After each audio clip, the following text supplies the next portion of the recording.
Cutting Edge Benefits podcast with Tom Quigley of ClaimLinx. Tom, the subsidy sunset is coming. Only 21 days. My prediction, I think it was complete. As I was talking to one of your colleagues, a friend who I'm going to be working with, and she told me, she says she doesn't think it's happening. She thinks government shutdown in 2026. But let's see what it's going to look in healthcare look like. The benefits that you were able to hook me up with have gone up 400% or so. I don't even want to tell you the number, but I'm still going to do it. Still looks good to me. But the subsidies have disappeared and it doesn't look good at all. If in 2026, the rates that everyone's getting, especially if they were going through the Affordable Care Act, it looks bad. Oh, it is what it is. They didn't take away subsidies. What they took away was the enhanced subsidies. But those are huge.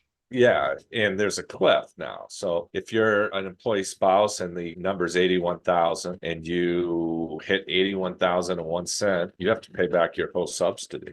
So it's like there's no layers anymore. It's the cliff. It was the cliff before and it's the cliff again. So you've got to make damn well sure that what you estimate as your income is going to be your income underneath that threshold. So, there's craziness. I have a client, him and his wife's rate was going up to $2,800 a month from I think it was $70. So I explained to him that you got to keep your income under 80,000. If you can do that, you'll pay the same amount.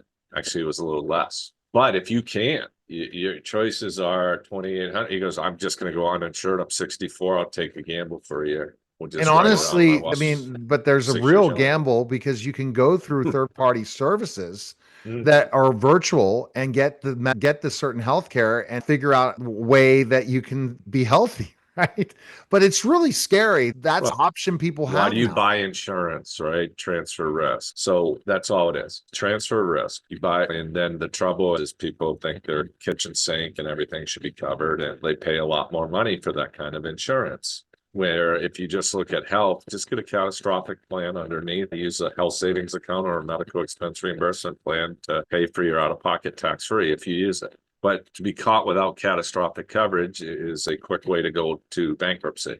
You claim bankruptcy or you set up a payment plan the rest of your life. Those are your choices. So how much is this going to hurt the economy next year?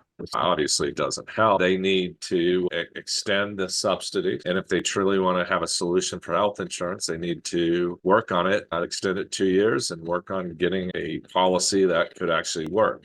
What they're talking about giving Americans health savings account, giving them money, that's a joke. Give me a break. But that's not going to get passed by the Democrats, and the Republican it won't. Go ahead. I'm leaning more right than left, but I'm going to tell you this. I'd vote against that. That's stupid. You're trusting the American people with the government, the taxpayers' money to make wise decisions on something that they haven't educated. They need to, the whole part of the system on insurance, they really need to start educating kids in school, high school, grade school, about what insurance is, so that when they get into life, it's a life lesson. They don't do that. They do such a lousy job. And even at college level, it's awful. These kids are out there, they're clueless what they should do. And the companies, no one has a clue how to buy their health insurance. And what I'm finding are people are starting to go, hey, the current system doesn't work. Well, no kidding. I've been saying that for 25 years. The system didn't make sense prior to the Affordable Care Act. Right. The Affordable Care Act itself is not a bad law. They're making no pre-existing and there's no limits. It's not a bad law. There's nothing wrong with the law. The problem is that if you're the government and you're putting in all these regulations and all these things, like why am I paying at 57 for maternity coverage? Why is any guy paying for maternity coverage? Why are any ladies paying for men's health issues? The whole system, they need to have options. And you should be able to carve things out, but the basic 10 things you should have. I agree with a lot of it, but the problem is the pricing when you do that are outrageous. And then the constant, if the government wants to be involved, I've told you the solution. But if 50,000 on every American bought the reinsurance from the savings on the increased taxes pays for it and let them go at it. But the problem is throwing money into a health savings account and thinking that the people are going to buy the health insurance correctly is just laughable. No, they're going to need somebody like you, Tom. That's for sure. But the problem is they're relying on these commission group health agents, get nothing more than commissions on group health. I sit there and I laugh because people listen to it. I have a company in St. Louis that's thrown away $1 million because the agent was trying to say that what we're doing is wrong. Of course he is. He loses 100,000 of income. Of course he thinks it's wrong. I would too. But these people listen to these clowns. What's the problem? And the way it's going to happen is, as I know from hearing the news, that if that sunsets, they're going to have another government shutdown in January. So again, we're going to be in this another struggle again to figure things out. And they're fighting for this but by healthcare. that time, the trains left the station. They need to fix it now. They need to extend it for a year, 2 years, and work on it jointly and come up with something that is logical. But I heard the that I don't Affordable think Care Act itself, there's not, like I said, that's not the issue. The issue is they need to allow variance. Like the Constitution initially, they came up with like amendments, right? That's what they need to do with the Affordable Care Act. They do that, there won't be any issues. Now, do you feel there's a chance by the deadline that something changes, that happens? They got to understand the politics. In my opinion, the Dems look good on this one.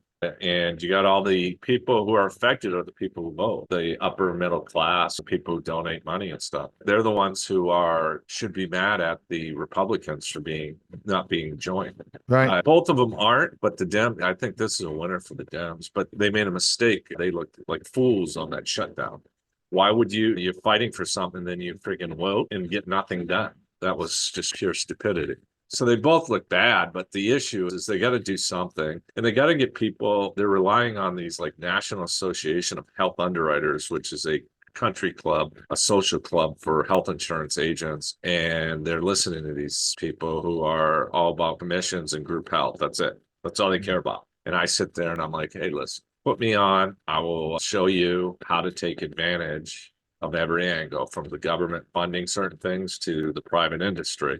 You're trying to force insurance companies who are stock companies, and you're getting paid. How do these politicians go in, both sides, go in as average Joe? They come out multi-millionaire. It's another entrepreneur way.